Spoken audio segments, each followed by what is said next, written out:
Hey everybody, we are back again with another Q&A with Dr. J. And today we're going to answer the question, why do you test the genes you do? And that also leads to the question, why don't we test certain genes? We test 647 at last count. Yeah, So fill us in, Jay. Why did you choose the ones that you do report on? this is a good question. Where did this come Juicy. from?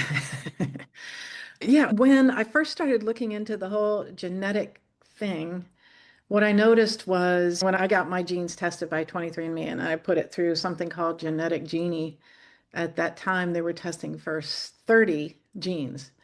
And when I started to look at why did they pick those and what did they mean, and started to plug them into biochemical pathways, I realized they were missing a lot of pieces of the puzzle. That they had a few of them that are critical. The MTHFR is one that everybody has looked at and studied. If you know anything about genetics or methylation, that one's a biggie. The COMT, the VDR, there were some simple genes to understand. So something like the MTHFR, we know that its job in the body is to convert folic acid, the inactive form, into methylfolate, which is the active form. So it's easy to understand. It sits in a pathway between folic acid and methylfolate, and it's the enzyme that activates it. So it's logical. It makes a lot of sense to people. So if I inherited a genetic variant that doesn't allow me to activate folic acid, then maybe I need to take methylfolate, the active form.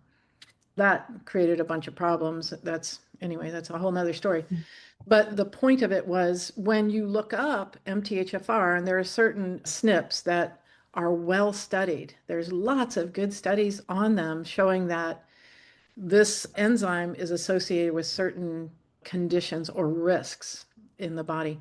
We've known for years that lack of folic acid can cause birth defects, right? Spina bifida and cleft palate issues, etc.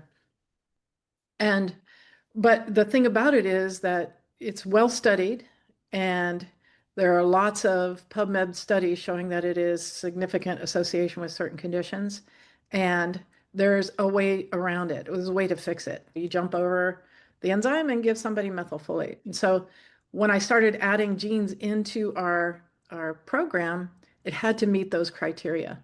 It had to be understandable logically. It had to fit into a biochemical pathway and be one that we understood its function as part of the things that make up our biochemistry, which is like making energy or detoxing or making neurotransmitters. It had to be a piece of the puzzle that made sense to us and that we could work with clinically. And I studied with somebody called Amy Yasko. She was the first to really put these biochemical pathways together, and you can actually see her original gray circles here. Those were hers. And she gave me permission to use them. And I contacted her and I said, can I use these? And then I started to fill in. You can see all the genes, a lot more than 30 at this point, that fit into these pathways. And these aren't the only pathways. We also do hormone pathways, et cetera. But these genes, all of them that are in here, especially the ones that are dark, are the ones that are most well studied. We're able to prove clinically that they have a substantial impact on the physiology, and we know how to work with them. There are certain nutrients that upregulate those enzymes and get them working faster. So there's something we can do about it. So that was the criteria, is it's got to make sense. So let me show you an example. This COMT down here, that's the catechol-O-methyltransferase enzyme. Its job is to break adrenaline down into metnephrine, one of many jobs, actually. But if that enzyme isn't working correctly, your adrenaline is going to build up behind that enzyme. It's a slow moving enzyme, much like a traffic jam. And adrenaline will show up in the blood work, but it'll also show up clinically, and the person will often have an anxiety. So we saw symptoms of it. We saw it in the blood work, and we saw that this gene the gene that codes for that enzyme had been well studied. There's lots of studies on that enzyme and how it affects the physiology and causing ADD and ADHD and anxiety, etc. But we also found the cofactors. There are certain cofactors that fire up that enzyme and make up for the fact that you have a slow moving enzyme. So that was my criteria, was we wanted to have enzymes that we knew were well studied. We could look and find good research on them and then also find the cofactor so that they were useful clinically and that we could actually do something. It's not, oh, sucks to be you. You got that gene variant. We can work with it and give you the right nutrient that fires it up and gets it working like it should.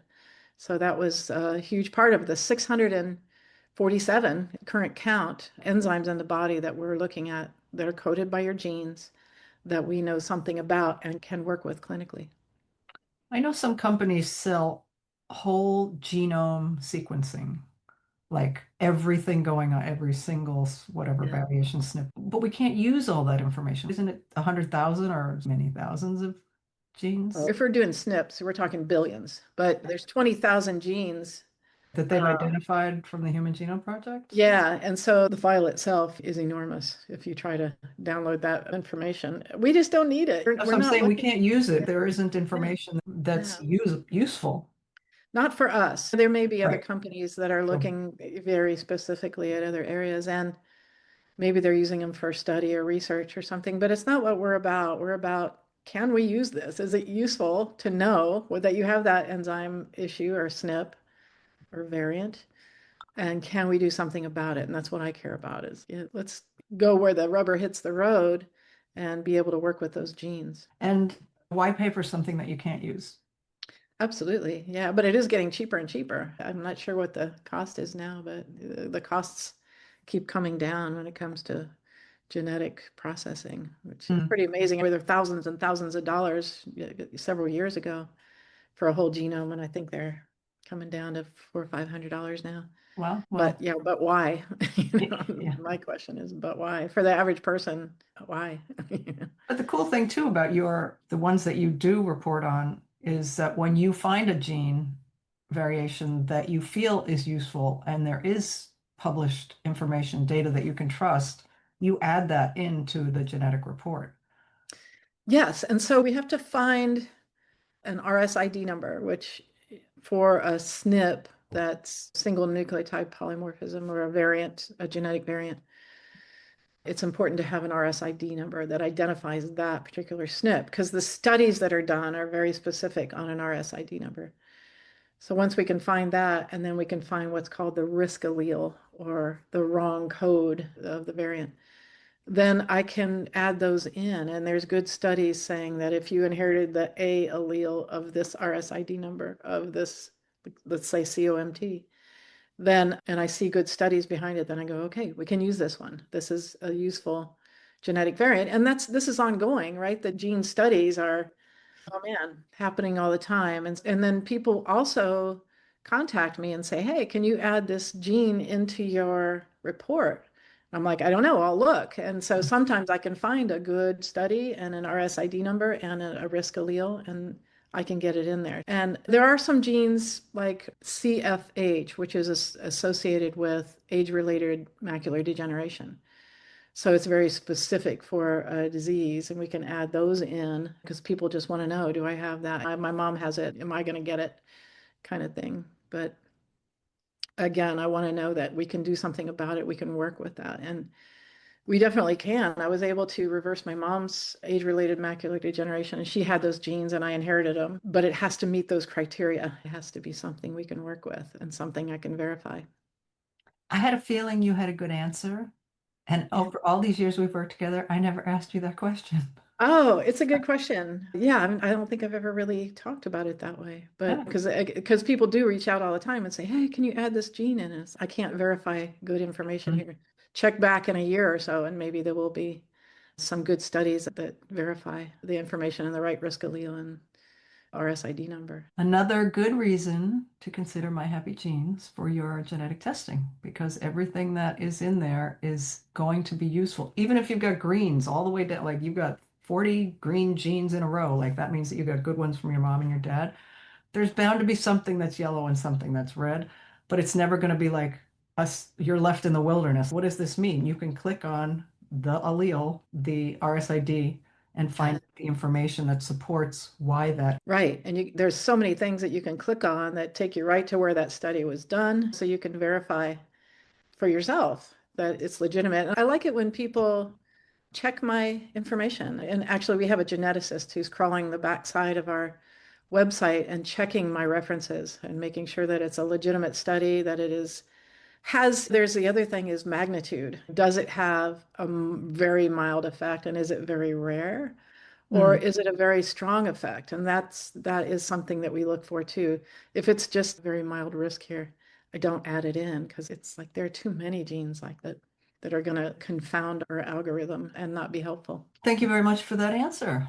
And I hope that was helpful to people who have ever wondered, like myself, why are the genes in there that are in there? Yay. All right, so people, we'll be back next week. If you have not subscribed yet, we would love if you would do that. Leave us a comment. And if you have a question, as Jay said, about a specific gene that you're interested in, you can put it in the comments or send it to info@myhappygenes.com. And we have a live human who answers those emails. Yeah, she does. She's fantastic. We She call knows. her the ambassador of happiness. All right, people, we'll be back next week. Be well till then.